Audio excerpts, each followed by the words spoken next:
Honestly, Dad probably never even left the country. He's about as small town as they come, my new son-in-law, Ethan, said at Thanksgiving dinner, laughing lightly while explaining to his own visiting cousin why I'd been quiet during a conversation about international travel, gesturing toward me with the easy, unthinking confidence of someone who genuinely believed he understood exactly who I was after only 8 months of knowing me. My name is Walter Simmons, and I was 69 years old sitting at that Thanksgiving table, listening to my daughter's husband confidently narrate my entire life to a relative I'd just met, and I said nothing, passed the potatoes, and let the moment continue, because correcting him over turkey wasn't going to accomplish what quiet patience eventually would.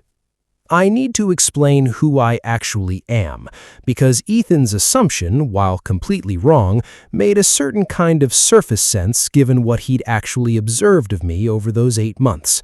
I spent 30 years working in a specialized area of diplomatic and intelligence-adjacent communication, a career that required, among other things, genuine fluency in 4 languages beyond English, skills I developed initially through intensive government training programs in my 20s and then sharpened over decades of actual field use in postings across multiple countries, work whose specific nature I still, even now, discuss only in the most general terms with anyone outside a small circle of former colleagues.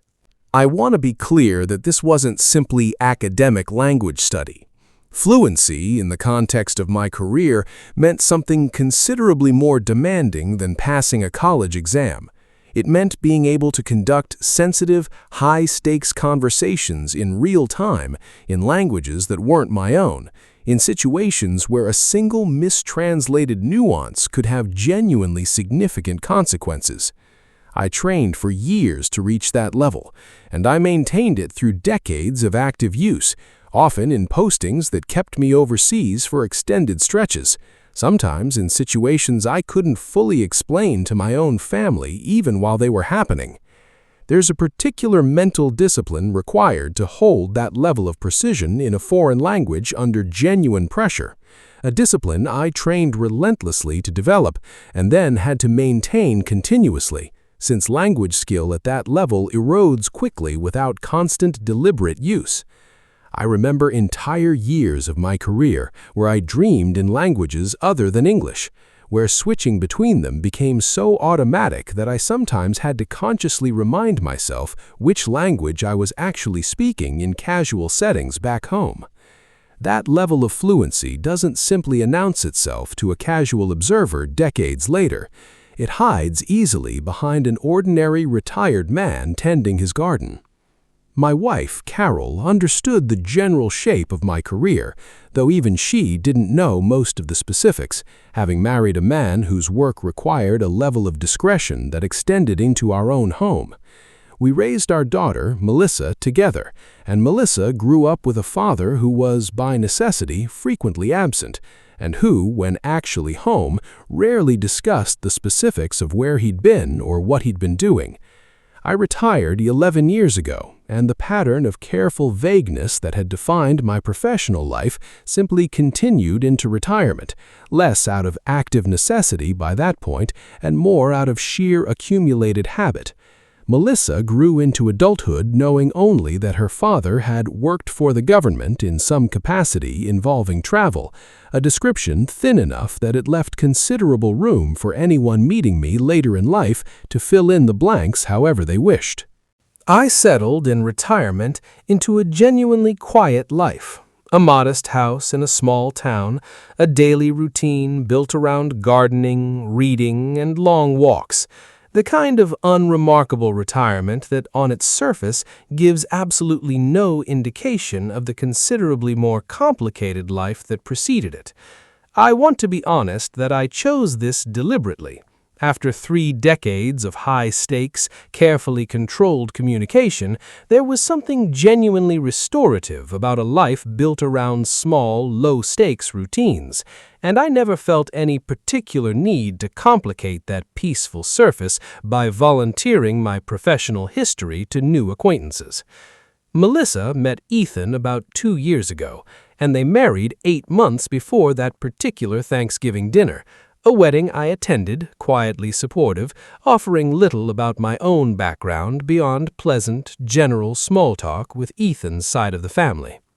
Ethan, an ambitious young marketing executive who traveled internationally for his own company several times a year, had formed, over those months of getting to know me, an impression of his father-in-law as pleasantly provincial, a small-town retiree whose life had probably never extended much beyond regional borders.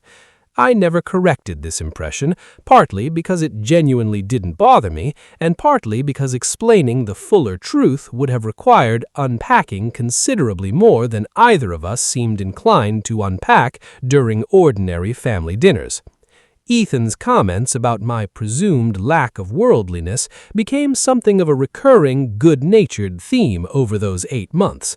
Gentle jokes about my boring retirement, my apparent unfamiliarity with international travel, comments that never came from real unkindness, just genuine unfamiliarity with a context he'd never had reason to question. The Thanksgiving comment about me probably never leaving the country wasn't especially different from previous variations I'd absorbed over those months. What changed the dynamic wasn't anything I said in response. It happened instead several weeks later through an entirely unrelated professional situation involving Ethan's own company.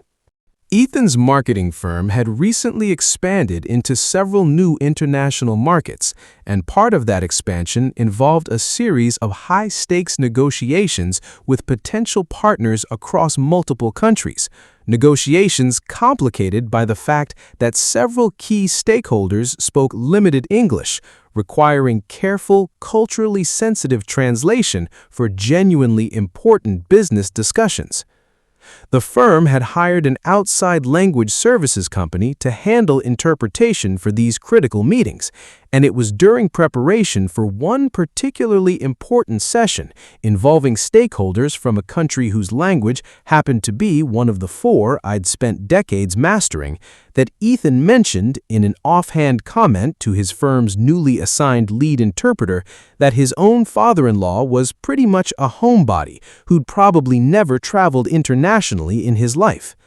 The interpreter, a woman named Dr. Patricia Nakamura, who had built her own considerable career in specialized diplomatic translation before moving into private sector consulting, asked, almost reflexively, what Ethan's father-in-law's name was, a question she later told me she asked purely out of professional habit, always curious about people's backgrounds in casual conversation. When Ethan mentioned my name, Dr. Nakamura's expression, according to Ethan's own later account, shifted immediately and noticeably. She asked several rapid follow-up questions: my approximate age, whether I'd worked in government service, roughly which decades I might have been active, questions Ethan found strange but answered as best he could based on his own limited understanding of my background. Dr. Nakamura, it turned out, had crossed paths professionally decades earlier during her own early career with a small, specialized community of linguists and interpreters who'd worked in exactly the kind of sensitive diplomatic and intelligence-adjacent roles I'd spent my career in. My name, though not widely known even within that community, was familiar to her specifically because of a particular high-stakes negotiation decades earlier where my language skills had reportedly played a genuinely significant role in successfully navigating an extremely delicate diplomatic situation. An account that had apparently circulated as something of a respected reference story within certain specialized professional circles for years afterward. Ethan told me later that Dr. Nakamura had actually excused herself from their preparation meeting for several minutes afterward, needing time, she admitted upon returning, to fully process the strange coincidence of encountering my name attached to her own son-in-law rather than to the professional reference material she'd expected. She apparently spent part of that break searching her own old notes and correspondence from decades earlier, confirming details before returning to the meeting considerably more animated than she'd been at its start. Ethan called me that same evening, his voice carrying a tone considerably different from his usual easy confidence, and asked me directly whether I had, at some point in my career, worked as a specialized government linguist and interpreter. I confirmed that yes, that was a reasonably accurate general description of a significant part of what I'd done. I could hear him processing this on the other end of the line, a long pause before he spoke again, the particular silence of someone rapidly reassembling months of casual assumptions into something considerably more complicated. He mentioned, almost as an aside, that he'd actually joked about my boring retirement to several of his own colleagues over recent months, comments that suddenly felt considerably less accurate in light of what Dr. Nakamura had just told him. What followed was Ethan explaining, with a kind of dawning, slightly embarrassed disbelief, the conversation he'd just had with Dr. Nakamura, her specific recognition of my name, her account of a professional reputation I'd apparently built decades earlier that had somehow entirely bypassed my own son-in-law's understanding of who his wife's father actually was. I want to describe what that phone call felt like, hearing my own quiet, deliberately unremarkable retirement suddenly connected, through complete professional coincidence, to a specific reputation I genuinely never expected to resurface in any context connected to my own family, decades after I'd retired and settled into a life built specifically around not discussing any of it. I told Ethan, honestly, some of the general shape of what my career had actually involved, careful, as always, about which specifics I could actually share, explaining that the particular negotiation Dr. Nakamura had referenced was in fact one I remembered clearly, though I offered him only the broad outline rather than the full sensitive details. Ethan was quiet for a long moment on the phone, and then said something that struck me as genuinely thoughtful for a man I'd mostly known through easy jokes and confident assumptions. He said he felt embarrassed, not just about the specific comments he'd made, but about the broader pattern of never having actually asked me real questions about my life, having simply filled in his own assumptions based on the quiet, gardening-focused retiree he'd observed over 8 months of casual family dinners. We had a longer, more substantial conversation the following weekend, Ethan visiting specifically for this purpose rather than as part of a regular family gathering, asking questions with a genuine curiosity considerably different from his previous easy assumptions. I shared more with him than I had with almost anyone outside my immediate family in years. Not everything. Some details remain genuinely off-limits even now, decades removed from my active career, but enough that Ethan left that conversation with a considerably fuller understanding of the quiet man he'd been gently, affectionately underestimating. He asked me, at one point during that weekend, whether it bothered me, spending 8 months being seen as simply provincial and unworldly, and I told him honestly that it hadn't. Not really.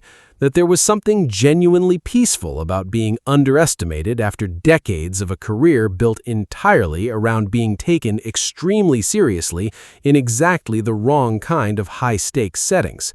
What surprised me more than his original assumption, I told him, was how quickly and thoroughly he'd revised it once given real information, a willingness to actually update his understanding that told me something genuinely good about the man my daughter had married. Melissa, hearing about all this from Ethan rather than from me, called me a few days later, admitting she'd absorbed much of Ethan's same casual assumptions herself over the years, having grown up with my career's necessary vagueness and simply never pushed hard enough as an adult to understand it more fully. Ethan's teasing about my supposed provincialism stopped after that, replaced by something considerably more thoughtful. He asked, a few months later, if I'd be willing to sit in on a future negotiation involving that same language, purely as an informal cultural consultant, an invitation that led to an unexpected, genuinely enjoyable new chapter of occasional consulting work in my otherwise quiet retirement, work I approached with the same careful, precise attention I'd brought to it decades earlier. If you've ever let people fill in convenient, incomplete assumptions about who you are simply because correcting them felt like more effort than it was worth, I hope you hear this. Quiet, unremarkable living isn't the same as an empty history, even when it looks that way from the outside. Sometimes the fullest truth about a person surfaces not through their own insistence, but through complete strangers who happen to recognize, in an unexpected professional moment, exactly what quiet competence has been standing in a room the whole time.